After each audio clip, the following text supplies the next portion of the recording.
My name is Stacia Nordin, and Christoph Nordin is going to do some filming of us this morning. We're here at Never Ending Food. We are a member of the Permaculture network in Malawi. I want to show you both some resources that you can use in your work as conservation artists and give you a little introduction to Never Ending Food here in Chitedze and how we work with all of the food groups, all the 6 food groups, both for eating, but it has to start with good and healthy soil. We'll also look at some natural medicines, and all of these things are found on our website at Never Ending Food. Nutrition itself is the science of studying the nutrients and how it turns food from nature into what you need to grow for your body. So it's really important that the nutrients are in nature so that we can get it into our body. And that's what we're going to focus on today. The 6 food groups started as 3 food groups when your grandparents and your parents were in school. A few years ago, they were divided up into 6 food groups to encourage diversity. So we have the staple food group here, which most people in Malawi are very familiar with. And there's 1 cob of maize there. The message is to try and reduce your staple food group to less of your diet and also to diversify more. And there's many things we can do with the staple food group, things like cocoyam that aren't used very often, different millets and sorghums, which we also grow in our yard, and we show people how in the past people called enzima, but it wasn't always made from maize. We made it from different root crops and different traditional foods. So there are many, many different foods that we can use for the staple food group.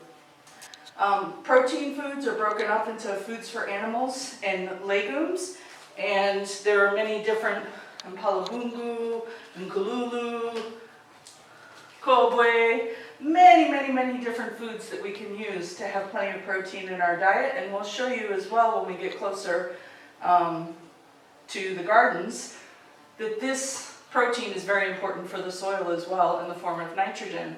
Fruits and vegetables, chidede, luni, different greens, malos, boa, Zumba, there's so many different vegetables, and with the fruit trees, a lot of them are perennial as well. And then the last food group, and you can see how small it is, means we need very, very little of it. And these are our fats. So in nutrition, foods like avocado, they feel very, very fatty in your mouth. Even though it looks like a fruit, it's actually full of fat, or things like coconut. So the idea is to get a balance in your diet. This is a vegetable, it's called chisoso, it's made from silva. It is packaged in Zambia, just across the road. So they value chisoso enough to put it in a package. But here in Malawi, it's seen as a weed. But in Zambia, people are using it for nutrition. So there are many products like that. This one is baobab leaf powder. You can eat the leaves of baobab, very common in West Africa. But in Malawi, it's just coming on. There are lots of parts of baobab that you can use. This is baobab coffee, and this is made in Malawi as well. And there's many things you can do with the baobab. This is a piece of cloth made from bark. Again, I got it in Zambia, not from here. And maize as well can be used, all the pieces. Where we burn makoko of maize in Malawi, this was made in Kenya, and it was bought for 3,000 kwacha at one of the hotels, made into a nice doll. So it's all about changing our mindset and valuing what we have. This one is also made from maize husks. And why is this on the table? Different shoes. These are made from recycled plastic. You can see the different companies that it came from. This is some old roof sheeting. This is probably from ShopRite. If this kind of thing gets into our soil, it interferes with the nutrients in our soil, and the nutrients don't get to us in our food, and it affects the whole food system. So we want to keep things like plastic out of our soil.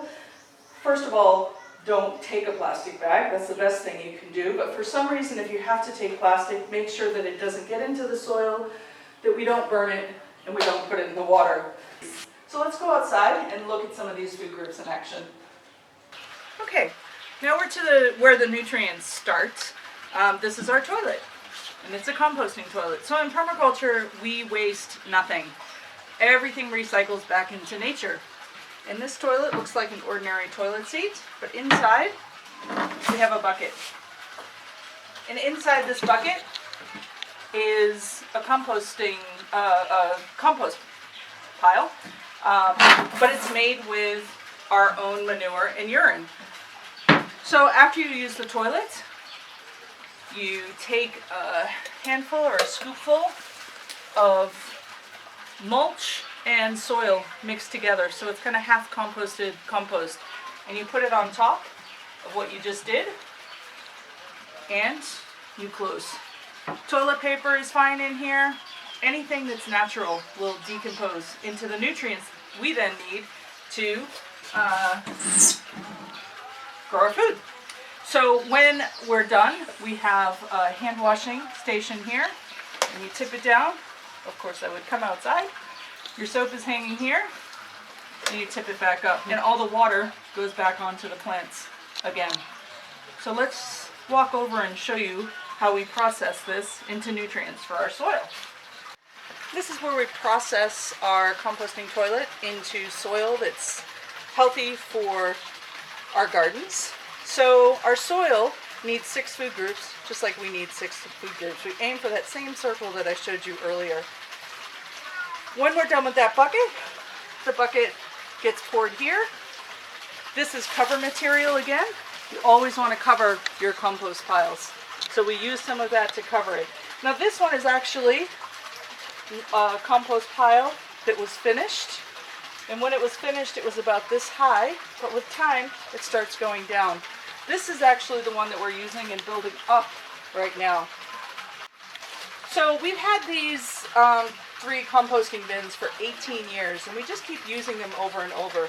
Once this one is filled up and it breaks down, it takes about 4 months, and then we can harvest it, take it out, and put it into our gardens. While this one is being harvested, this one is being filled. And when this one fills, again, we let it sit for 4 months, and we're filling this one. So for 18 years, we've just gone back and forth in the same place, making our fertilizer. This is worth about 40,000 kwacha every time we use it, so we're saving a lot of money.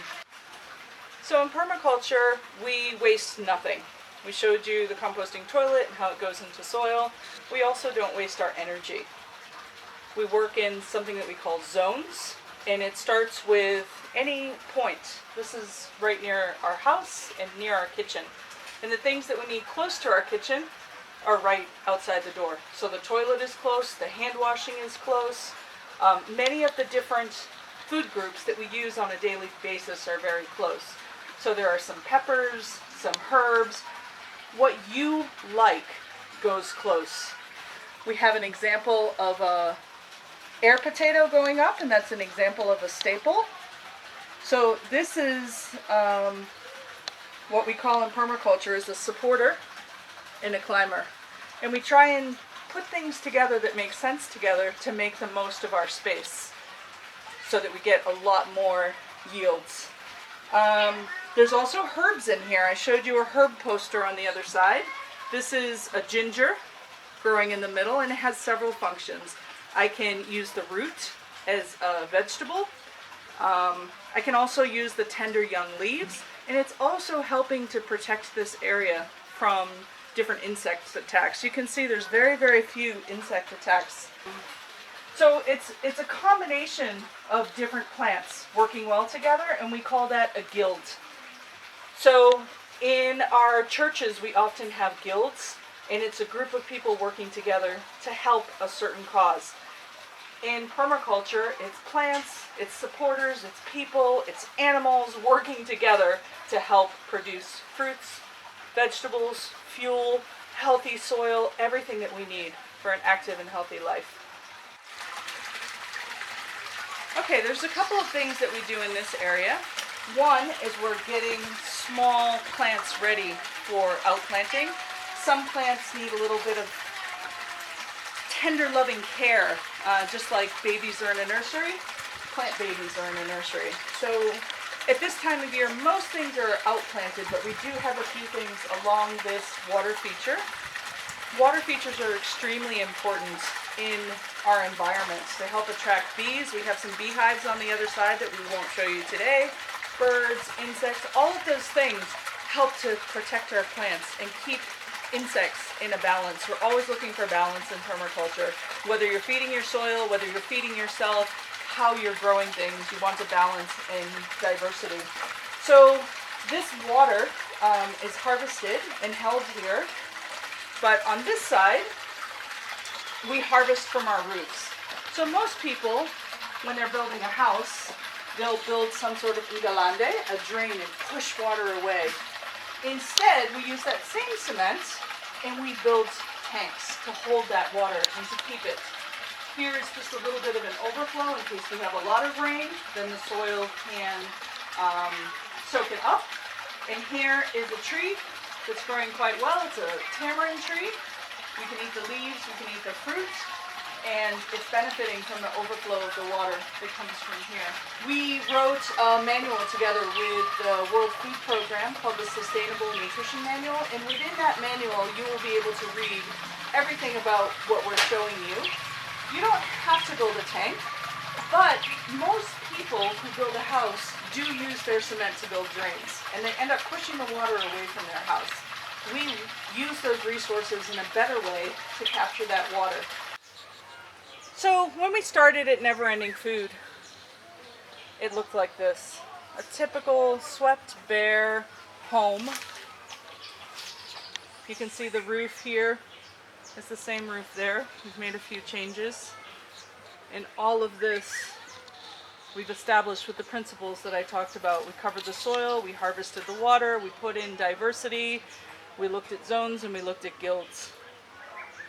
So we're coming out of zone 1 and we're moving into zone 2. And zone 2 has a lot of perennial species that take a little bit less care. So we have an air potato out here again. This doesn't need a lot of protection from us. We don't have to water it. It will grow on its own in this area and find its own supporter and go up.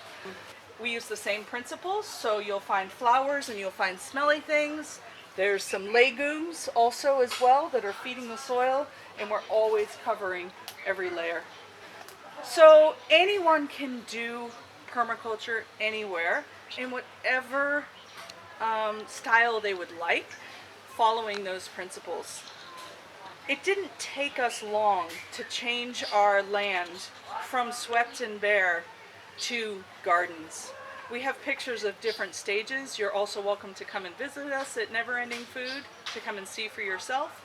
And within the Permaculture Network of Malawi, there are people all over Malawi doing similar things to us. Thank you for your time.